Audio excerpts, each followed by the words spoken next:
안녕하십니까. 오늘 조선일보에 아주 재미있는 단독 기사가 조선일보에 하나 실렸습니다.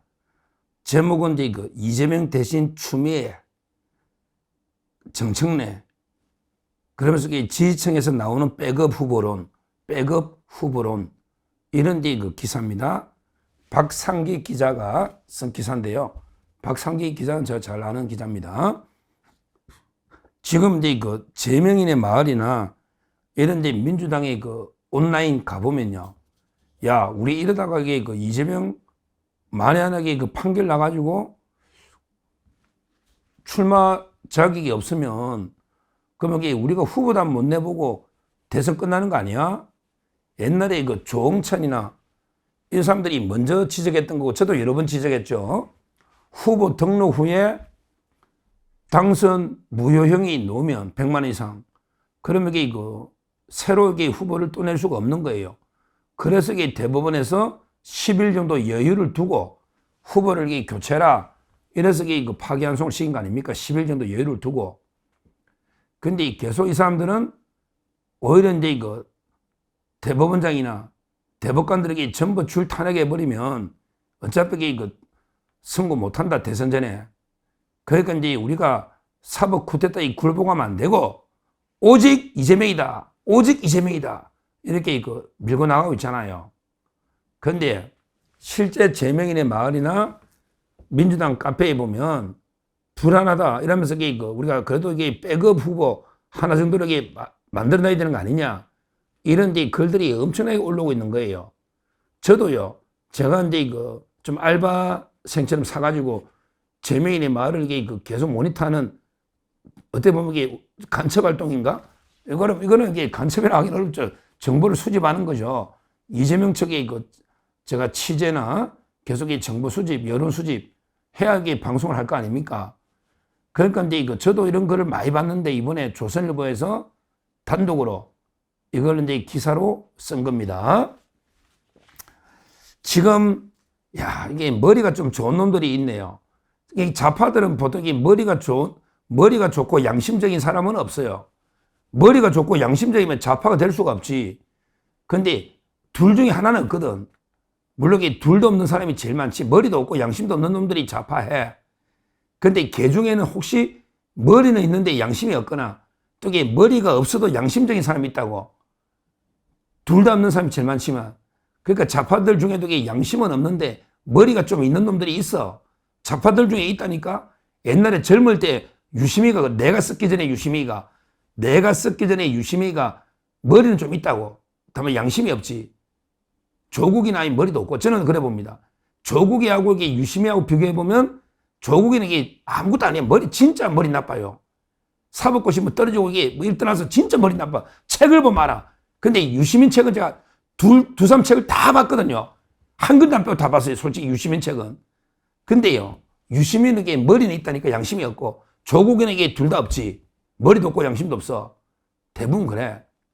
근데 머리가 좀 좋은 놈이 뭐라고 아이디어를 내놨냐. 지금 이번에 민주당 후보가 있고 조국당 후보가 없잖아요. 조국이가 구속되니까 후보가 없잖아. 그러니까 백업 후보를 무소속으로 등록해놔면 이거는 기호가 뒤로 밀리잖아.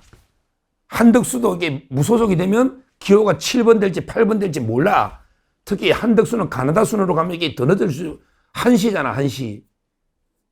그러니까 그럴 바에는 지금 3당이 어딥니까? 3당이 조국당이잖아. 1당이 민주당, 2당이 국민의힘, 3당이 조국당이잖아. 그러니까 글 중에 제가 보니까 이런 글이 많아. 야, 우리 민주당의 백업 후보 만연하게 이재명이 날아가면 그러면 백업 후보를 무소속으로 해놨다가 나중에 대비하는 것보다는 우리 조국당의 후보로 임시로 등록해놨자.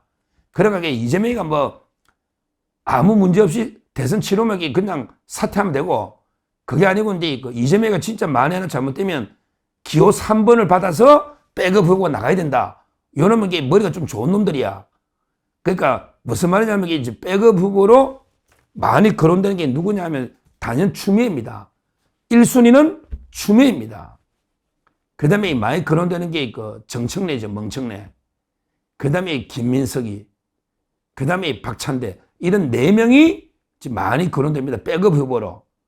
물론 우원식이는 별로 없더라고요. 우원식이는 또 이게 개딸들이 싫어해. 그러니까 지금 이게 그 기사도 저하고 비슷하잖아요.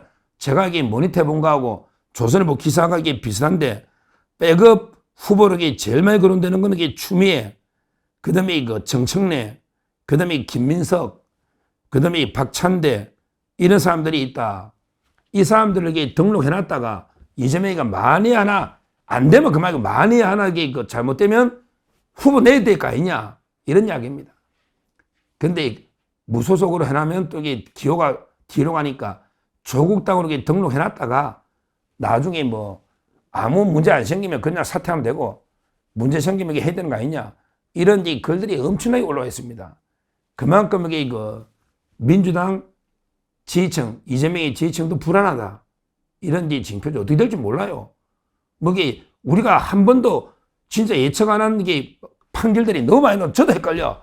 저도 이게 법조 경력 26, 96년이 됐잖아요. 29년이야, 연수까지. 저 29년의 법조 경력에 구속 취소도 처음 봤어. 이재명, 그 윤석열 대통령 구속 취소 처음 봤잖아요.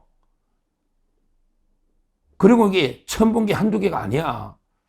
와, 보면 이게 뭐, 기간 계산할 때도 이게 시간 단위로 해야 된다는 것도 솔직히 처음 보고요. 처음 보고. 그리고 이게 뭐, 대법원 전화비체가 이제 이거 이틀 간격으로 2번 해가지고 선고하는 것도 이게 솔직히 처음 봅니다. 처음 보는 거 맞아. 보도 듣도 못하는 게 이런 게 너무 많아요.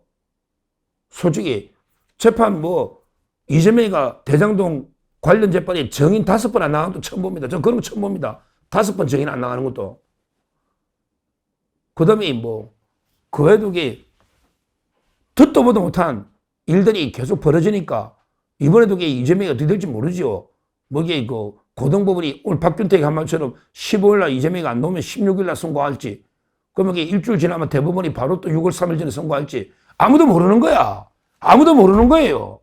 법원은 다 할 수 있거든. 그러니까 이제 불안하니까 플랜 B 이렇게 그 계속 글들이 올라옵니다. 물론 그 글들에 대해서 이제 대부분 많은 건 반대 의견. 야, 이놈들아, 우리 이재명 어버이밖에 더 있냐? 이건 너 영모다, 영모. 이런 데 글들이 막 올라오면 댓글을 보잖아. 야, 이건 너 영모다, 영모. 우리는 죽거나 사나 이재명이야. 이재명보다 더 있냐? 이렇게 비판, 반대 댓글도 많이 있고요. 후보 교체에게 말이 안 된다. 이러면서 그냥 조희대부터 대법관 10명만 탄핵해나면 그러면 우리 편 이영구하고 오경미밖에 더 있냐?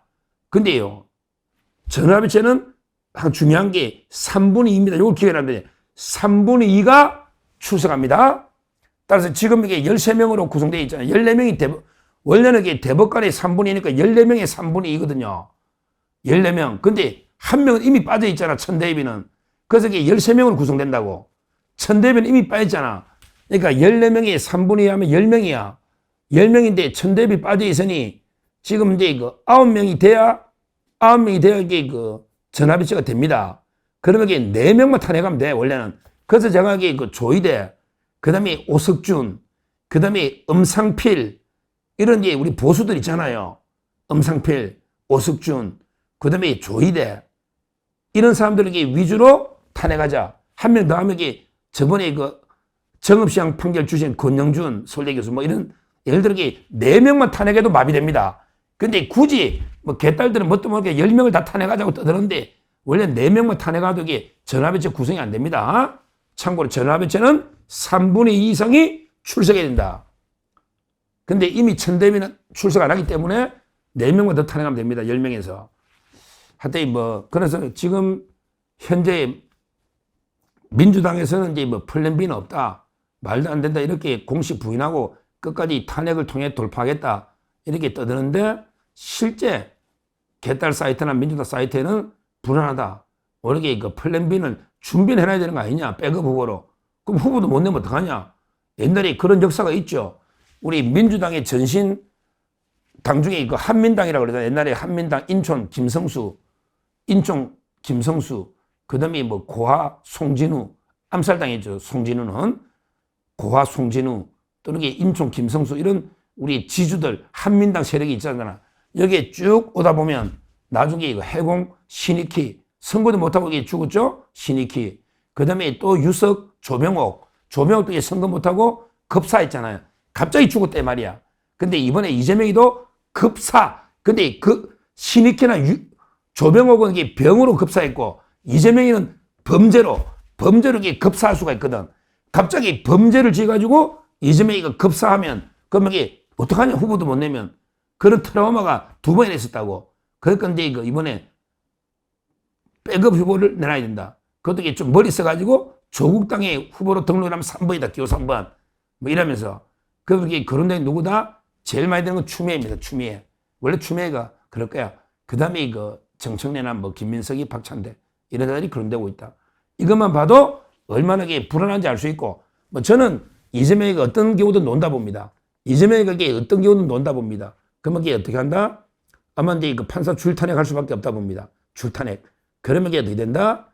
엄청난 게 민심에 대역풍이 불 겁니다. 판사 탄핵하는 순간에 파기환송 때 5% 떨어져 나가면 판사 탄핵하면 이게 그냥 50% 떨어져 나갑니다. 판사 탄핵해보라니까 중도층은 다 떨어져 나간다고. 개딸만 있고. 그러면 이게 뭐 대선 해보나만 하죠.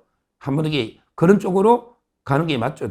줄탄핵하면 그러면 이게 민심에 대역풍이 불고 그러면 이게 대선에서 이재명이 심판에서 때려잡고 그러면 이게 자연스럽게 그 이후에 모든 재판이 12개 혐의가 있으니 완전히 이재명을 때려잡는 이런 그 시나리오가 가장 예상되고 이게 가장 또 바람직한 시나리오가 아닌가 이렇게 평가를 합니다. 감사합니다.